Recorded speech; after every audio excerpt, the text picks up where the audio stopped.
연금의 현재 가치 한번 보겠습니다.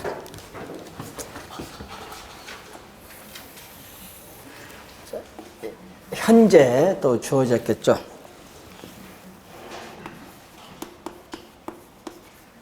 또 1년 말, 기말에 수령을 하는 겁니다. 2년 말에서 또 N년 말, 매년 말에 동일한 연금을 받고 있어요. 이렇게 동일한 연금을 받는데 나는 매년 말 받기 싫다. 우리 현재 나는 미래 받을 돈 일시불로 한꺼번에 받고 싶다 할 수 있습니다. 그럼 얼마죠? 1년 말에 A는 현재 얼마? A보다 작아요. 왜? 할인하기 때문에.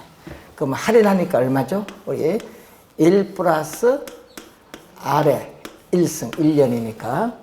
그럼 2년 말에 A는 얼마? 기간이 몇 년? 2년이니까 제곱. 이런 식으로 계속 오면은 우리가 1 플러스 R에 요거는 뭐다? N승. 왜? 기간이 N년이니까. 이 금액을 다 더해주면요. 현재 일시불로 받는 총 금액이 돼. 현재 일시불 한꺼번에 받는 총 금액. 옛날 우리나라 국민연금 초창기 도입을 할 때 일시불로 줬어요. 그때 당시는. 그래서 원하면 일시불로 주었는데 그래서 일시불로 받는다는 얘기예요. 그럼 이것을 다 더해준 것을 전문용어로 여러분 교재 연금의 현재 가치라고 해요.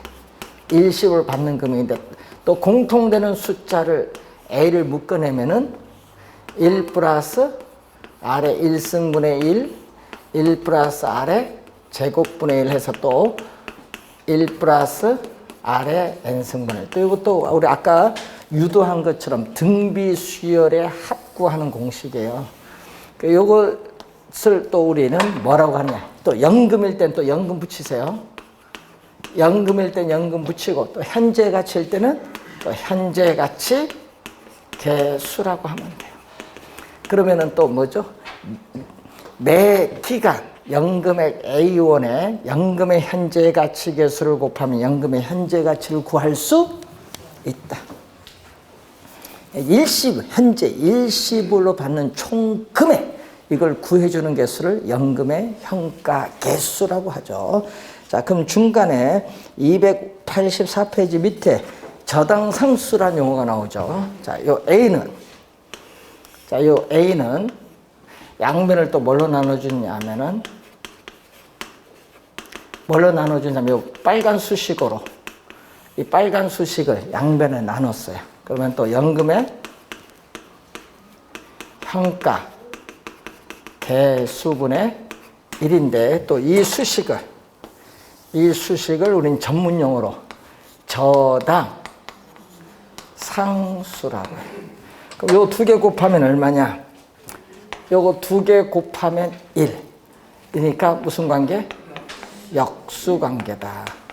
2년 전에 출제했거든요. 또 역수 2년 전에 연금의 현재 가치 개수와 저당 상수는 역수관계다. 2년 전에 또 출제된 질문. 자, 그러면 작년에 두 문제에 걸쳐서 나왔죠. 요 수식이 계산 공식이 A는 뭐냐? 연금의 현재 가치는 현재 일시불로 받는 금액이죠. 주택 융자금은 현재 일시불로 한꺼번에 대출받아요. 그래서 이 뭐죠? 연금의 현재 가치는 뭐다? 대출금. 대출금에 뭐를 곱해주면? 저당 상수. 꼭 기억을 해야 됩니다. 이 대출금에 저당 상수를 곱해줍니다. 자, 여러분 교재에 대출금에 저당 상수를 곱해주면은 A 값이 나와요. 이 A 값이 뭐냐? 바로 부채. 우리 아까 앞에서 배우셨던 부채 서비스액을 다른 말로 아까 원리금 상환액. 요 수식은요 매년 출제해요.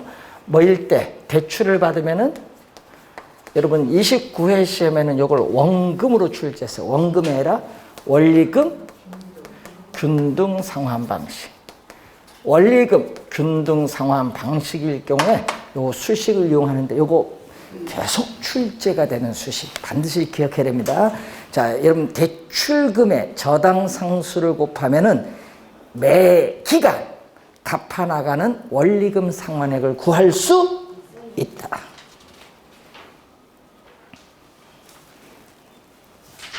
자, 작년에도 계산 문제 2문제에 걸쳐서 출제를 했어요. 이 수식은 올해도 출제합니다. 그래서 반드시 기억을 좀 해두셔야 되겠습니다. 자, 그리고 여러분 교재 256페이지로 넘어오시면은 자, 여러분이 그 위에 그 문제처럼 이렇게 박스를 이용한 문제를 출제를 이렇게 할 수 있거든요. 자, 거기 볼까요? 화폐 시간 가치에 관한 설명으로 옳은 것을 모두 고른 것. 자, 은행으로부터 주택 구입 자금을 대출한 가구가 매월 상환할 금액을 구하는 경우에 뭐를 이용한다? 감채기금계수가 아니잖아요. 매월 갚아 나가는 상환할 금액 구해주는 건 저당 상수를 사용한다. 기억은 틀린 지문이지 뭐. 무엇을 적용할 거냐? 자, 니은 연금의 현재 가치 계수와 저당 상수는 역수관계다. 맞는 지문이죠? 네, 맞는 지문. 연금의 미래 가치란 매 기간마다 일정 금액을 불입을 해 나갑니다. 일정 금액이 바로 아까 연금액이죠. 불입을 해 나갈 때 미래 일정 시점 만기가 됐을 때 미래 일정 시점 만기 됐을 때 받을 수 있는 원금 이자의 총합계 총액 뭐죠? 연금의 미래가치 개념이 나왔습니다. 그리고 일시불의 현재 가치 계수는 할인율이 상승한다. 아까 할인율이 상승할수록 일시불의 현가 계수는 작아진다. 그래서 기억만 틀린 지문이죠. 이런 형태로 출제를 이론으로 합니다. 그래서 이 개념을 정확하게 이해해 두시는 것이 좋습니다. 자, 잔금 비율, 상환 비율을 보면은 자, 주택 가격이 우리 10억 원입니다. 자, 여러분 주택 가격이 10억인데 내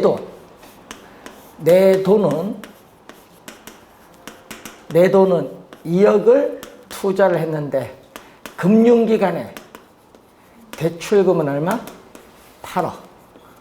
금융기관 대출은 8억인데 여기서 뭐가 나오냐면은 우리는 15년 만기로 받았어요. 15년 만기 원리금 균등 상환. 자, 원리금 균등 상환 방식으로 받았는데 그러면 15년 만기까지 돈을 갚아 나가기보다는 어떻게 돼요? 만기가 되기 전에 주택을 중도에 처분하는 경우가 많습니다. 그럼 예를 들어서 15년 만기로 받았지만은 주택을 몇 년? 나는 5년 후에 처분하고자 한다. 자, 5년 후에 주택을 처분하게 되면은 만기까지 돈을 다 못 갚았잖아요. 만기는 몇 년? 15년인데. 그럼 대출금 중에서 5년 동안 원리금 균등인데 5년 동안 갚은 돈 있겠죠. 그래서 상환된 원금 5년 후에 처분할 때까지 상환된 원금은 2억을 상환했다.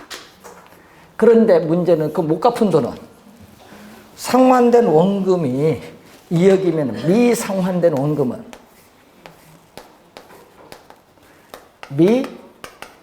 미상환된 원금은 얼마? 6억. 6억은 돈 못 갚았지. 그럼 시험 문제에 보시면요. 여기서 용어를 막 바꿔서 출제를 많이 하는데 미상환된 원금을 우리는 잔금이라고 해요. 이런 교재처럼 잔금. 미상환된 원금을 잔금 또는 이것을 미상환 저당 또 잔금 또 융자 잔고 미상환 대출 잔해 뭐 이렇게 용어들이 많아요. 출제위원회에 따라 용어를 달리 사용하거든요. 하여튼 잔금은 미상환된 원금. 자, 그러면 여기서 상환 비율이라는 용어 하나 배울까요? 상환 비율은 대출금 얼마 받았습니까? 지금 8억. 대출금 8억 중에서 상환된 원금이 차지하는 비율. 상환된 원금 얼마 상환했냐? 5년까지 2억. 그럼 4분의 1이니까 0.25. 100을 곱해주면 25%. 25%는 상환했어요. 근데 여기서 이제 용어, 좀 이제 어려운 용어, 잔금 비율이라는 용어가 나와요. 잔금 비율. 자, 잔금 비율이라는 용어가 나옵니다. 잔금 비율. 자, 잔금 비율은 대출금 얼마냐면 8억.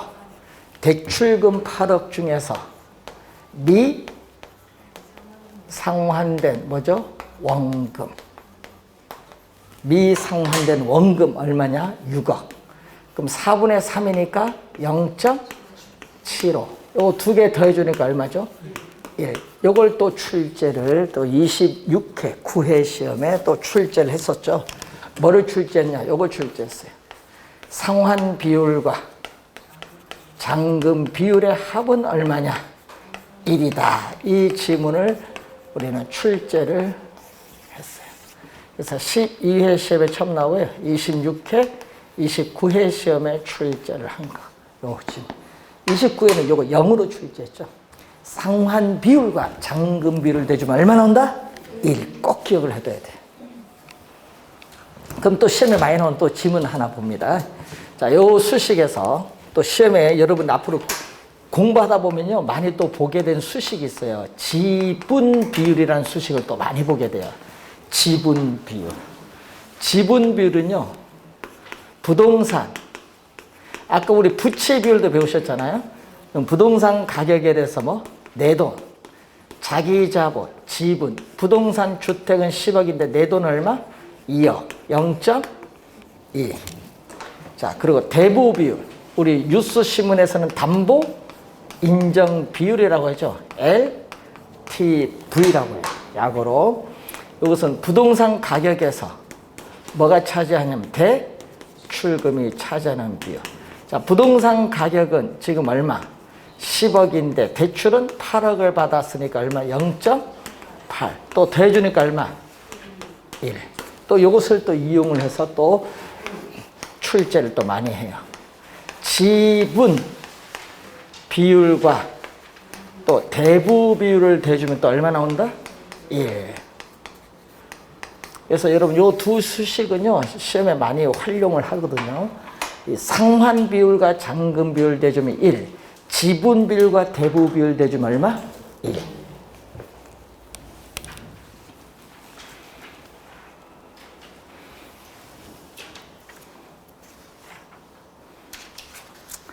자, 258페이지 그림은 여러분 나중에 금융이론 가서 설명을 하는 내용이고, 259페이지 가시면 위험이라는 용어가 나오죠.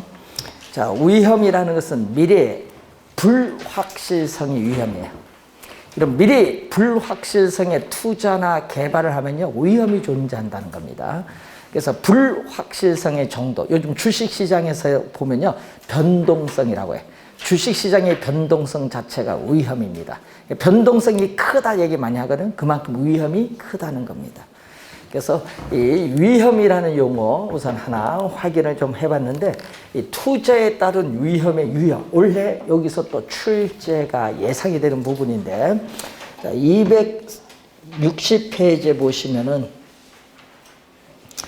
자, 위험의 유형 보니까 비즈니스를 번역을 하면 사업이라고 번역하죠. 이 비즈니스, 사업상 위험이 있어요. 부동산, 여러분 투자 사업을 하게 되면은 그 사업에서 발생하는 수익성에 관련된 위험이 있어요. 그 중에 요즘 심각한 게 코로나 얘기 많이 나오는데, 이 시장의 수요 공급의 불확실성으로부터 발생하는 위험이 시장 위험입니다. 요즘 뉴스 보니까 뭐 코로나로 인해서 어떻게 돼요? 공실률이, 경기 침체로 인한 공실률이 많이 증가하죠. 그럼 임대료 수입은 뭐 한다? 감소함으로써 발생하는 위험입니다. 예? 요즘 그런 위험도 많고요. 예? 또 요즘에는 또 뭐다? 손님이 없어서 영업시간 제한이 있잖아요. 뭐 다음 주부터 뭐 잘못하면 9시 뭐 한다 하는데, 뭐 하여튼 영업시간 제한이 있다 보니까 뭐가 돼? 손님이 많이 줄었어요. 5인 이상 또 뭐 요것도 있다 보니까.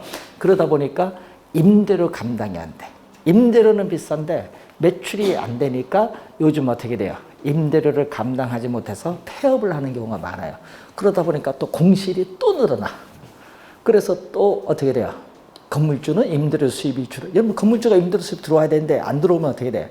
폐업하고 안 들어오면 자기도 대출 받은 거 못 갚으면 경매 넘어가는 거지.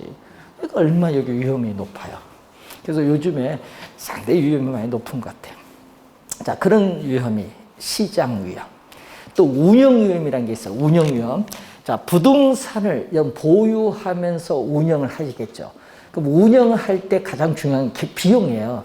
영업 경비, 부동산을 운영하는 때 드는 비용인 영업 경비가 급격하게 상승할 수도 있어요.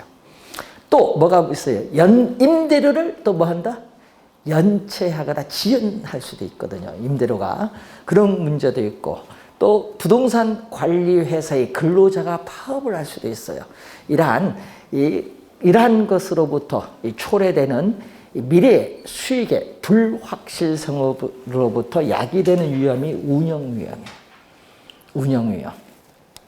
자, 그리고 위치적 위험 있죠. 부동산은 위치가 고정되어 이동할 수 없다 보니까 부동산을 둘러싼 외부 환경으로부터 영향을 받아요. 그래서 이 상대적 위치가 달라지니까, 부동산 가치가 달라지니까 상대적 위치가 달라지는 위험을 위치적 위험이라고 합니다. 그래서 요즘 여러분 항상 늘 하지만은 위치가 유리한가 불리한가 이거 상당히 중요하거든요. 부동산은.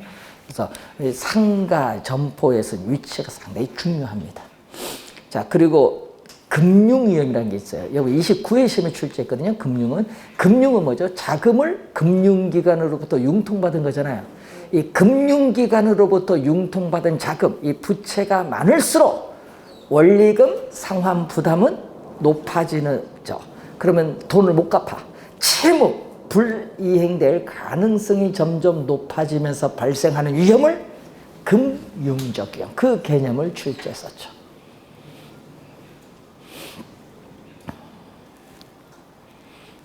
자, 여러분 우리 보시면요. 부동산 투자를 여러분 할 때 타인 자본 조달해서 하잖아요. 근데 여러분 1, 2억 빌려서 투자를 해서 어떻게 돼요? 경기 침체로 돈을 못 갚았다. 예? 1억 연체하면 전화 엄청 옵니다. 근데 건물 100억짜리 샀어요. 그래서 나는 70억 융자 받았다. 건물 부도 났다. 돈 못 갚고 부도 났다. 전화 안 와요. 대출 많이 받은 사람은 전화 안 해줘요. 대손 처리해버리지. 금융에. 근데 적게 대출 받은 사람한테는 계속 전화 와. 네, 그러니까 이왕 받을 거는 뭐 많이 받는 게 좋지. 네, 그래서 요즘에 보니까 뭐 대출 보면 그 가격이 꼬마 빌딩 가격이 많이 올랐잖아요. 그 뭐 100억대 근접하다 보니까 뭐 한 보통 그 정도면요 한 6, 70원 대출을 받다 보니까 예, 이제 상가 공실이 생기면 골치 아프지. 이자 감당이 안 되니까. 그래서 어떻게 할 거냐 그게 상당히 중요합니다. 금융 위험도 있고 요즘에 법적 위험이라는 게 있어요. 부동산을 둘러싼 정부의 정책, 예를 들면 재정정책, 금융정책이 있거든요. 여기에 변화를 할 수 있어요. 그리고 또 부동산을 둘러싼 토지 이용 규제의 대표적 수단인 용도 지역주거제의 변경 가능성 여부. 이것으로 발생하는 위험이 법적 위험입니다. 법적 위험. 자, 그리고 인플레이션 위험이 있는데 물가가 지속적으로 상승하는 인플레이션이 발생하면요. 전과 동일한 물건을 샀는데 돈을 더 많이 지불해야 돼요. 그래서 구매력이 하락을 할 위험인데 시험 지문에는 요걸 많이 내. 금융과 연결해서 물가가 지속적으로 상승하는 인플레이션이 발생하면요. 대출쟁 금융기관은 대출금리 인상을 통해서 금리 변동 위험을 차입자에게 전가함으로써 인플레이션에 따른 위험을 낮추는 거거든요. 이거 무슨 위험? 인플레이션 위험. 이 지문을 또 출제를 많이 해요. 자, 유동성 위험도 용어가 좀 어려워서 많이 나오는 것 같아. 유동성은요, 황금성이라고 해요. 여러분, 유동성은 황금성. 그럼 황금성은 아까 배웠으니까 이해가 빠를 거예요. 그러니까 부동산 현재 시장 가치가 5억입니다. 그런데 문제는 금 매물로 4억에 팔았어요. 그럼 얼마 손해봤죠? 1억. 이게 유동성이에요. 그러니까 부동산을 처분을 하여 현금화하는 과정에서 부동산 현재 시장 가치를 손해, 손실을 볼 가능성을 유동성 위험이라고 해요. 유동성 위험. 자, 유동성 위험에서 이제 여러분 지금 5가지를 우선 봤고요. 자, 맨 밑에 수익률이 나오죠. 수익률은 항상 율은 퍼센티지 개념이거든요. 율은 퍼센트인데 분모는 뭐죠? 항상 투자 금액이에요. 부동산을 취득을 하는데 투자 금액 또는 투하된 자본, 투자 금액에 대한 뭐의 비율? 순수익. 여러분 순수익은 뭐예요? 간단히 하면 총수익에서 비용을 공제한 거잖아요. 여기 순수익과의 비율을 수익률인데, 그래서 여러분 배울 수익률은 교재 몇 개? 3가지가 나오고 있습니다. 262페이지 가시면은 기대 수익률, 요구 수익률, 실현 수익률 3가지가 나오죠. 자, 기대 수익률을 다른 말로 예상 수익률, 투자가 이루어지기 전이니까 사전 수익률이라고 합니다. 자, 여러분 간단히 설명하면요. 자, 상가 아직 투자 안 했거든요. 투자가 이루어지기 전입니다. 나 상가를 투자한다고 예상할 경우에 1년 후에 예상되는 수익률이 한 5% 나오겠다. 여기 예상 수익률이에요. 말 그대로 예상한 수익률이에요. 네? 문제는 예상입니다. 근데 요거와 달리 실현 수익률은 투자를 했어요. 요거. 실제 투자가 이루어지고 난 이후에 달성된 수익률입니다. 자, 여러분 상가 직접 샀습니다. 상가 5억에 분양을 받았어요. 1년 후 운영에 따르는 수익이 6% 발생했어요. 그게 바로 실현 수익률. 실제 투자가 이루어지고 난 이후에 달성된 수익률이다. 투자가 이루어지고 난 이후니까 사후 수익률. 이미 달성됐죠, 과거에. 이미 과거에 달성돼서 이걸 역사적 수익률이라고 해요. 그래서 실현 수익률을 역사적 수익률이라고 한다. 자, 요구 수익률 개념인데, 요구 수익률은, 자, 요구 수익률은 미래에 불확실성에 투자를 하게 되면 위험이 존재해요. 그래서 투자에 대한 위험을 감안을 했을 때 투자자가 자금을 투자합니다. 투자함으로써 충족되어야 할 최소한의 수익률. 시험 문제 27회 시험에는요, 이걸 최대로 출제했어.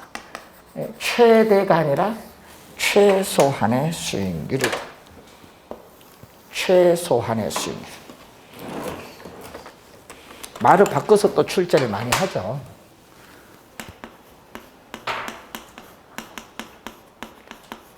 자, 최소한의 수익률이고, 그래서 요구 수익률은 무슨 개념? 기회비용의 개념입니다. 자, 여러분이 투자 대상이 상가에 투자할 거냐? 요즘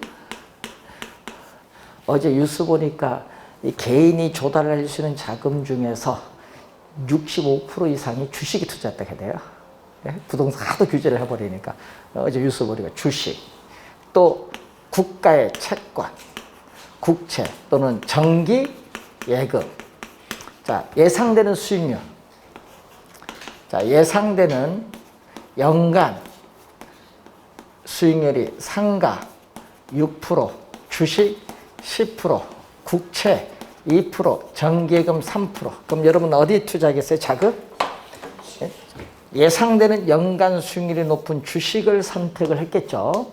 그럼 주식을 선택해서 투자를 했어요. 주식을 선택해서 투자를 했을 경우에 기회비용이 뭐냐? 그래서 여러분 기회비용은 알 거로 어떤 것을 선택을 합니다. 이렇게 선택을 하면 뭐가 있어요?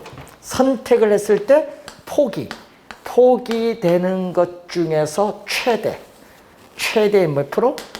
6%가 기회비용. 주식을 선택해서 투자했을 경우 기회비용은 포기된 것의 최대 6%. 그러니까 중요한 건 이거죠.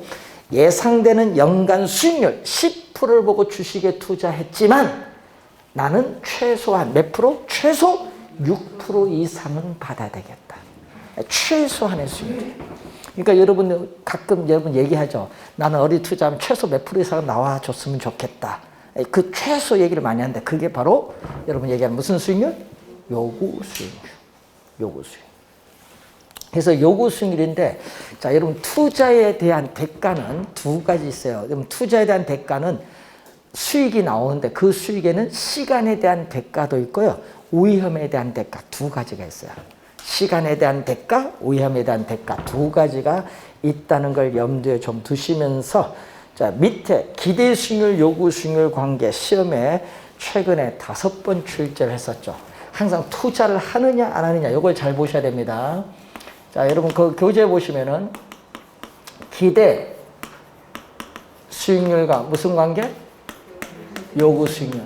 여러분 실현 수익률이 나오면 안 돼요. 실현 투자가 이루어지고 난 이후니까 투자를 판단을 해야 되잖아요. 그래서 기대 수익률, 요구 수익률인데, 자, 요구 수익률은 4%다. 그런데 문제는 4%인데 뭐가 더 컸다? 기대 수익률이 컸어요. 자, 기대 수익률이 7%다. 그럼 예상되는 수익률이 최소한 4%보다 더 높으면 투자를 하겠죠. 이게 중요한 거예요. 여러분 시험 문제 요것만 투자를 할 거냐 안 할 거냐 요것만 4번 출제했어. 예? 투자할 거냐 안 할 거냐. 요게 크면 어떻게 돼요? 여기 2%다. 그러면 예상 수익률이 최소한 수익률보다 낮으면 투자를 안 하겠죠. 이 지문만 벌써 4번. 투자를 하느냐 안 하냐 그 기준 요걸 4번 출제했어요. 요것만. 어렵진 않죠. 지문상에. 그러면 이때는 뭐예요? 투자를 하면 어떻게 돼요? 요구 수익률보다 기대 수익이 높아서 투자하면 부동산 시장에서의 부동산 수요는, 투자를 하게 되면 부동산 시장에서 부동산 수요는 증가하지. 수요가 증가하면 가격은, 요즘 뉴스 보잖아요. 수요가 많아지면 가격은 오르는 거고 수요가 적으면 가격은 하락하는 거고. 그럼 여기는 투자를 안 하면 수요는 적을 거고 그럼 부동산 가격은 하락을 할 거고 그 얘기지 뭐. 그럼 부동산 가격이 오르면 기대 수익률은 어떻게 바뀌냐. 기대 수익률은 부동산 가격이 투자한 금액이죠. 아까 우리 지렛대 갈 때 이런 부동산 가격 10억이다. 그럼 10억이 투자한 금액이에요. 이 부동산 가격이란 순수익인데 순수익은 안정적인데 부동산 가격이 오르면 부동산 가격이 10억에서 10억으로 오르면 투자 금액이 더 많아지니까 기대 수익률은 하락을 하지. 여기 7%에서 하락을 해요. 하락. 7%에서 하락을 하는데 언제까지?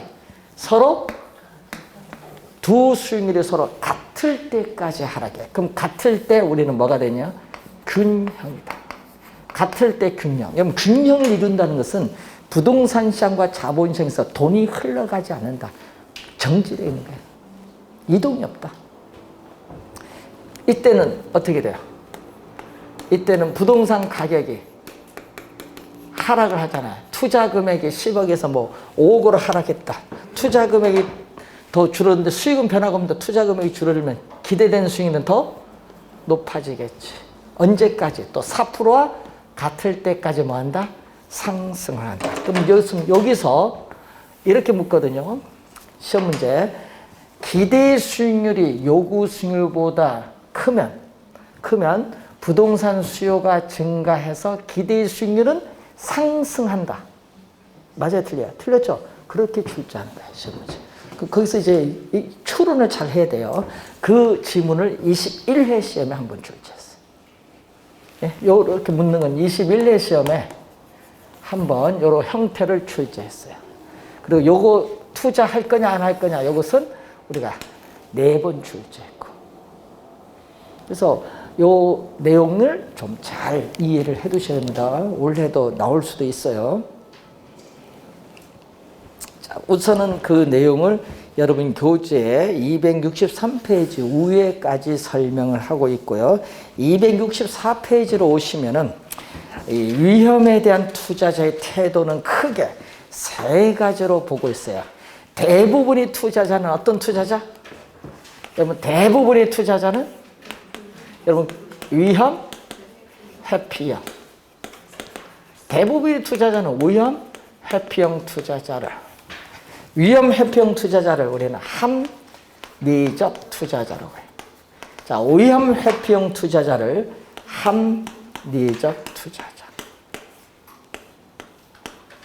자, 합리적 투자자인 위험 회피형 투자자 행위는, 자, 예를 들어서 상가, 아파트 두 개의 투자안이 있을 경우에 이 두 투자 대안에 기대하는 수익률이 똑같다, 동일할 경우에는 투자자는 위험이 낮은 투자를 선택하고, 위험이 같다, 위험이 동일하다, 위험이 동일할 때는 뭐를? 기대 수익률이 높은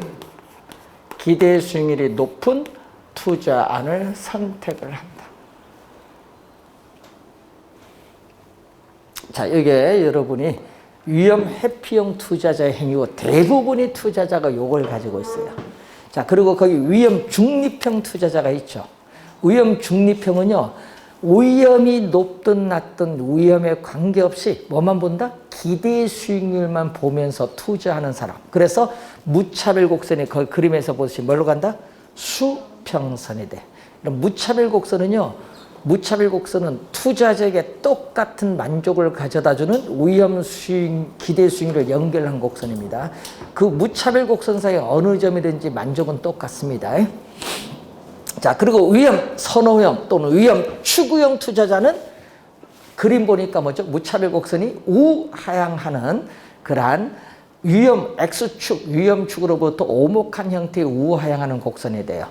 요건요, 도박 좋아하는 사람이거든요. 도박. 여러분, 높은 수익률을 획득하기 위해서 기꺼이 큰 위험, 부담 감수하겠다, 이런 사람이 위험 선호형, 위험 추구형 투자자. 아까 늘 얘기했지만 대부분의 투자자는 뭐다? 위험 회피형. 그래서 시험 문제 이렇게 내거든요. 투자로 나오면 괄호 안에 꼭 단 투자자는 위험 회피자를 가정함, 이렇게 공약에 나와요. 예? 그건 그 말은 요 말이 숨어 있다는 거예요. 요 말이 숨어 있는 겁니다. 자, 그러면 여러분 교재 265페이지에 그 그림 밑에 위험 회피적 태도가 나오죠. 자, 그럼 A, B 두 개의 투자안의 기대 수익률이 동일한 경우에 투자자들은 덜 위험한 것은 위험이 덜 위험한 것, 두 개 중에 덜 위험한 것은 위험이 낮은 투자안을 선택을 하게 되는데, 이것을 위험 회피적이라고 한다. 그럼 위험 회피적이라는 것은요, 투자자들이 위험을 전혀 부담하려고 하지 않는다는 것을 말하는 것은 아니다는 거예요. 이 말은 위험을 감수하는 겁니다. 그래서 아무리 위험 회피적인 투자자라 할지라도 시장에서 인플레이션과 같이 피할 수 없는 위험이거나 인센티브, 보상 주겠죠. 인센티브가 있는 위험일 경우에는 기꺼이 위험을 감수하면서 투자를 한다는 의미입니다. 자, 가벼운 마음으로 위험 회피 요거만 잘 기억을 해두시면 되죠. 자, 위험 수익의 상세 관계가 나오는데, 자, 그림은 여러분 위험 회피형 투자자의 그림은 이렇게 나와요. 자, 위험 회피형 투자자의 그림,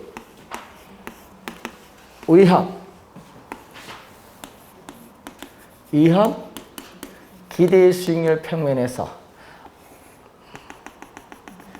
여러분 이런 형태로 가요. X축 위험에 대해서 볼록한 우상향하는 이러한 무차별 곡선이 나오는데, 이것을 위험 회피형 투자자, 위험 회피형 투자자의 무차별 곡선. 자, 그림 볼까요? 그림 봤더니 어떻게 돼요? 위험이 높을수록 수익률도 높아가네요. 요거 보니까 올라가잖아요. 그래서 거기에 통상 일반적으로 위험과 수익은 비례 관계에 있다.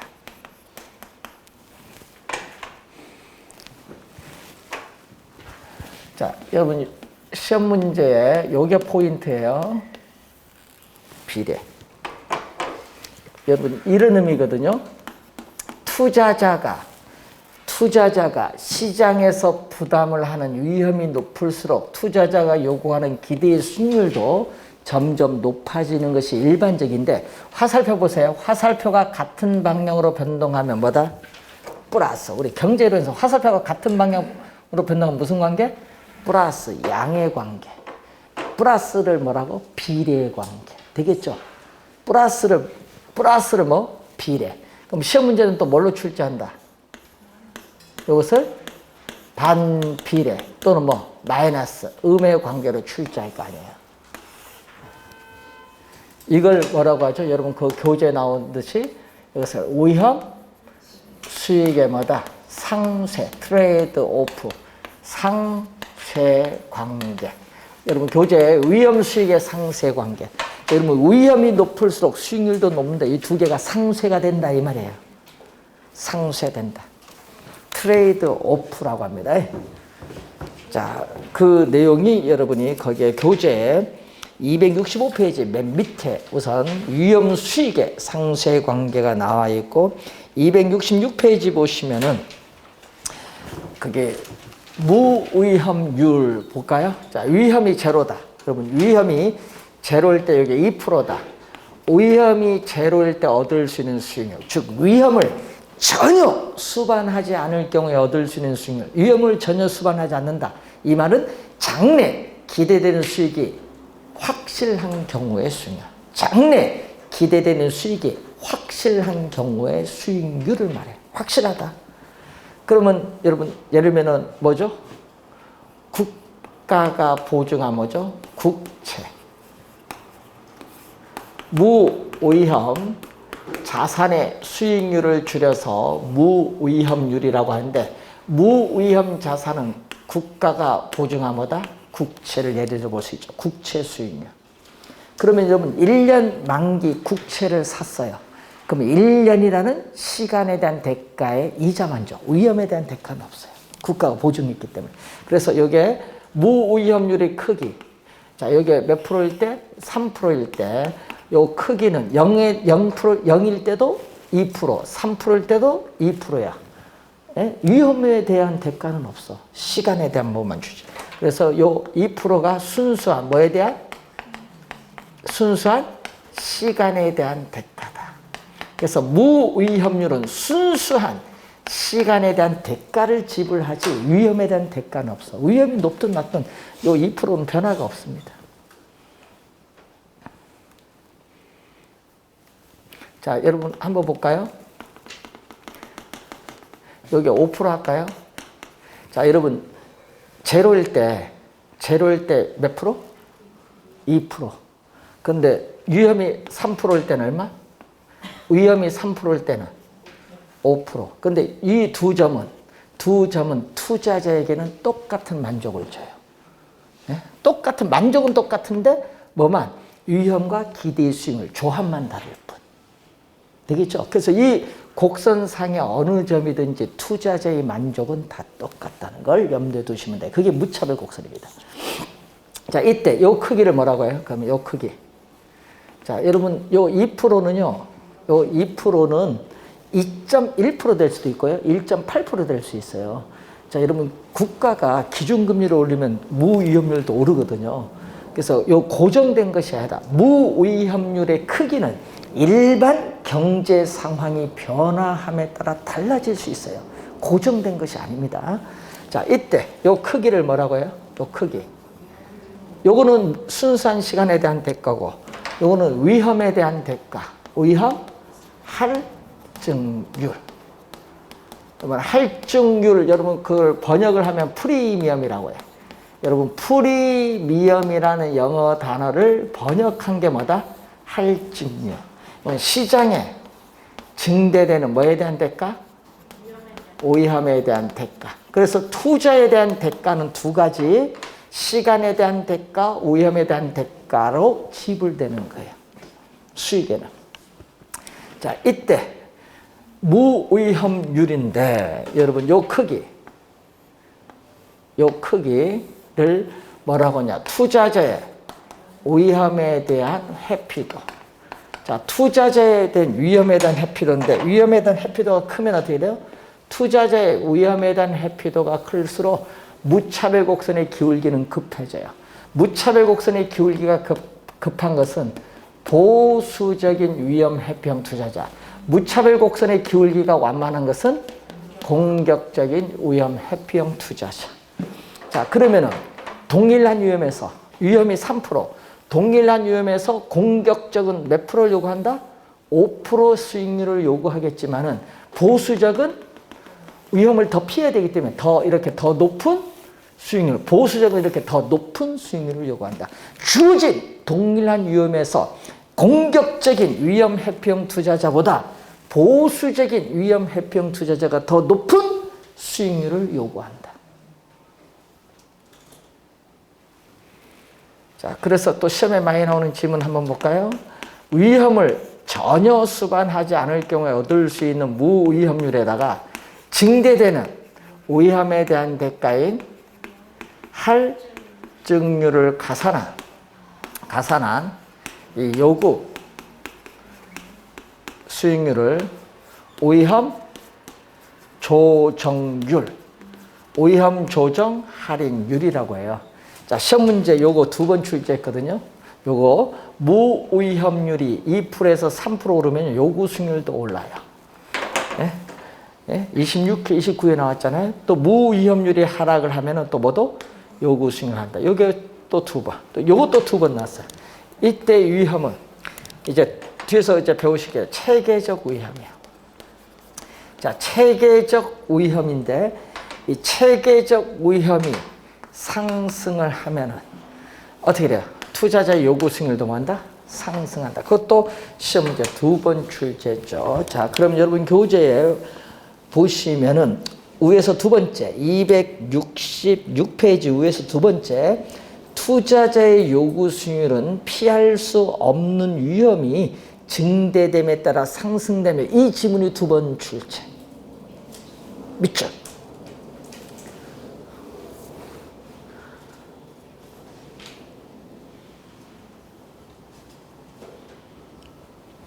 자, 그리고 밑에 무위험률의 2번에 보면 요거죠.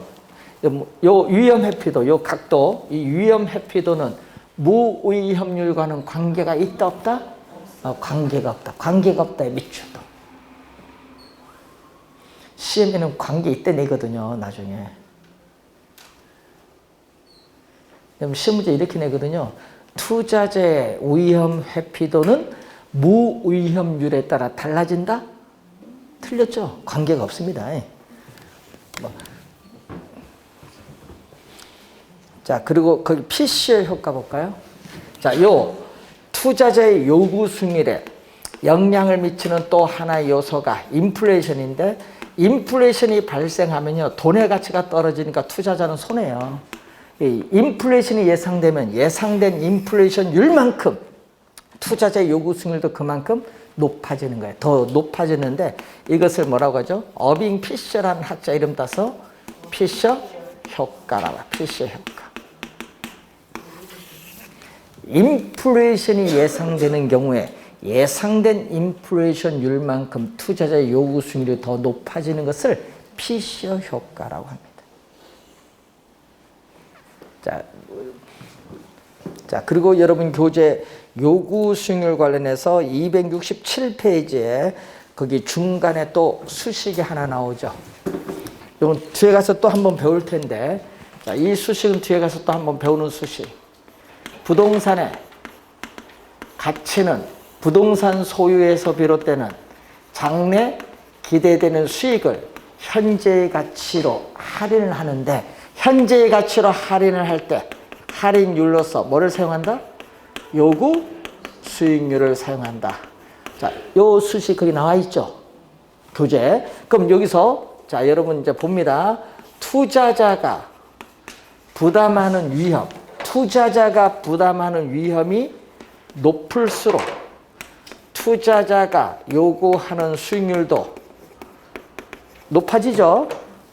높아져요. 그러면 요게 높아지면 전체 값은 뭐? 낮아지는 거지. 그래서 부동산 가치는 뭐 한다? 부동산 가치는 하락을 한다. 그래서 위험과 위험과 부동산 가치는 이렇게 반대로 변동합니다. 반대로 변동하면 플러스 마이너스, 마이너스 관계가 있습니다. 자, 시험 문제 저기서 주의를 좀 해야 되는데, 자, 여러분 교재 267페이지 그 중간 수식 있죠? 수식 바로 위에 부동산 가치는 하락한다. 요거 하락한다. 하락의 동그라미. 시험엔 요걸 뭘로? 상승으로 출제해버려요. 시험에는 뭘로? 상승으로 출제한다. 그 말을 바꿉니다. 좀 주의해 주셔야 됩니다. 나중에 시험 나와서 틀리지 않도록 좀 주의해 두시기 바랍니다. 자, 이렇게 해서 267페이지까지 설명했고요. 자, 잠시 쉬고 이제 268페이지 들어가도록 하겠습니다.